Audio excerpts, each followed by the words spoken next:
If you're a trader, you have definitely heard the stories. Accounts getting breached, profits totally wiped out, and that awful feeling of being blinded by rules you swear you never saw coming. So today, we're going to dig into one of the firms right at the center of this whole debate, the Funded Room. We're going to use their own materials to figure out what is really going on. Are the rules actually hidden, or are they just misunderstood? All right, let's get into it. First, we're going to lay the groundwork with the basic premise of any prop firm. Then, we'll tackle the 3 biggest myths or points of confusion around their rules. After that, we'll look at how the firm says it actually handles breaches, and we'll wrap it all up with the key things you need to know for your own success. So this is the real question, isn't it? You've got traders on one side who feel like they've been completely ripped off by rules they didn't even know existed. But then, on the other side, you've got traders who are crushing it, no issues at all. So what's the difference? What separates them? Let's get to the bottom of it. Look, before we can even talk about the rules, we have to understand the game we're playing. And honestly, this is where most of the misunderstandings begin, with the absolute basic concept of what a prop firm is.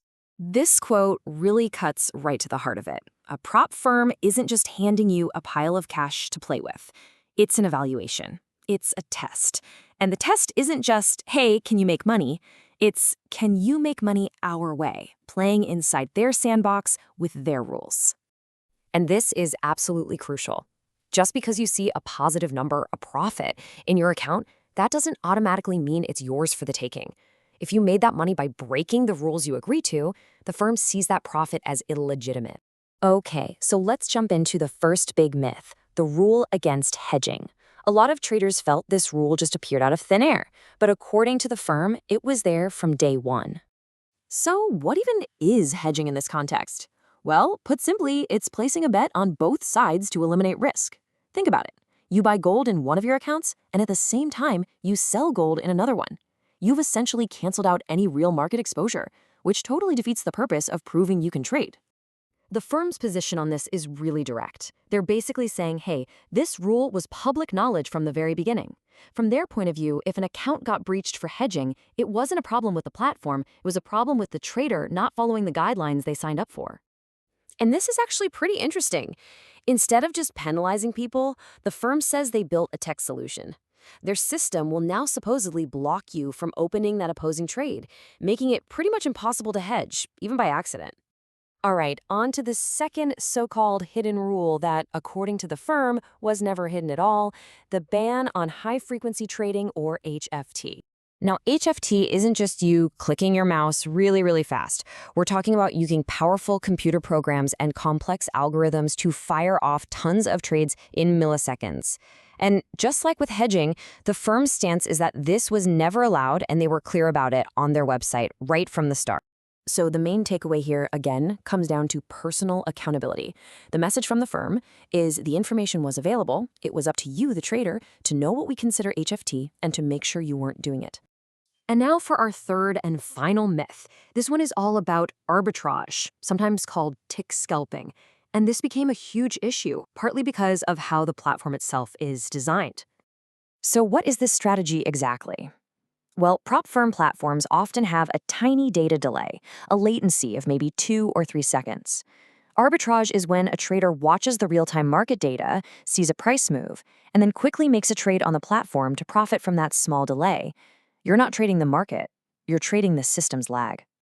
And the firm admits that their super low spreads can make this kind of tick scalping really tempting, right? A trade can pop into profit almost instantly. But they're very clear that they see this as an exploit, not a real trading strategy, and it goes against the whole spirit of the evaluation. So we've walked through the rules that trip people up the most. But what actually happens when a trader breaks one? This is where the firm claims their approach is a little different from the rest of the industry. Okay, so check this out. The industry standard is pretty harsh. You break a rule, boom, your account is terminated, challenge over. But the Funded Room says their policy for things like arbitrage or HFT is to offer a second chance, a complete account reset to let you try again. So the process, according to the firm, is all about education, not just punishment. The goal, they state, is to give traders a real opportunity to learn from their mistakes and take another shot at the challenge, but this time doing it the right way. And, this whole idea of accountability supposedly goes both ways.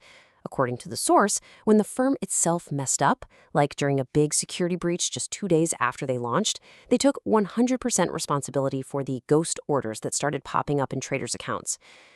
And they didn't just say sorry, they actually took action. For example, a trader who had a $50,000 account that was affected by this breach was reportedly given a brand new $100,000 account as compensation.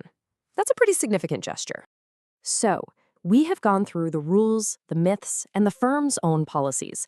After all of that, what's the real key, the bottom line, for any trader who actually wants to succeed with a prop firm? Well, according to the source material, it really just comes down to 4 simple things. 1, do your homework before you jump in. 2, read and then reread every single rule. 3, own your actions and your mistakes. And 4, maybe the most important one, understand that this isn't just a test of your strategy, it's a test of your discipline.